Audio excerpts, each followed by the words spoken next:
Hadirin dan hadirat sekalian, hal ini berterusan sehinggalah di dalam dunia Islam muncul beberapa pemikiran yang sangat mengancam kepada maksud Islam sebagai agama yang menuntut kepada perjuangan dan penegakan. Antaranya ialah pemikiran yang dinamakan dengan fikratul irja, pemikiran murji'ah. Walaupun murji'ah pada hari ini tidak ramai orang yang tahu, dan mungkin orang yang belajar agama pada generasi sekarang tidak tahu apa itu murji'ah. Mungkin generasi yang lepas-lepas itu baca dalam kitab, mereka akan jumpa apa yang dikatakan dengan murji'ah. Tetapi pemikiran murji'ah telah menyerang dunia Islam dahulu dan ia masih hidup sehingga hari ini. Fikratul irja ialah pemikiran yang menganggap bahawasanya yang dikatakan iman merupakan keyakinan di dalam hati dan amal tidak ada kaitan dengan iman.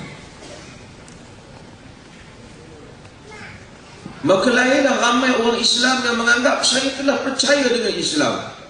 Soal saya nak memperjuangkan Islam, soal saya nak mempertahankan Islam, soal saya nak berpegang dan beramal dengan Islam, itu tidak ada kaitan.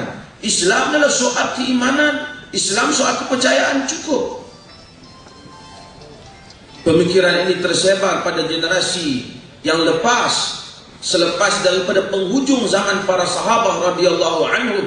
Kemudian dia berlarutan, dan kita lihat sehingga hari ini ada orang Islam yang mungkin pakaiannya teruk, amalannya teruk. Dia akan kata, awak jangan lihat pada pakaian saya, pada amalan saya, awak tak tahu iman dalam hati saya.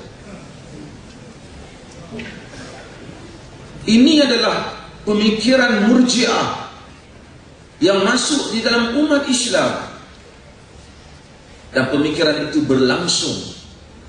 Dan kita suka apabila kita berjumpa dengan generasi baru hari ini, bila kita bercakap seperti mana yang tuan-tuan minta saya bercakap hari ini soal pengorbanan, soal jihad, dia akan kata iman duduk dalam hati, dia tidak perlu untuk kita tunjukkan pada orang.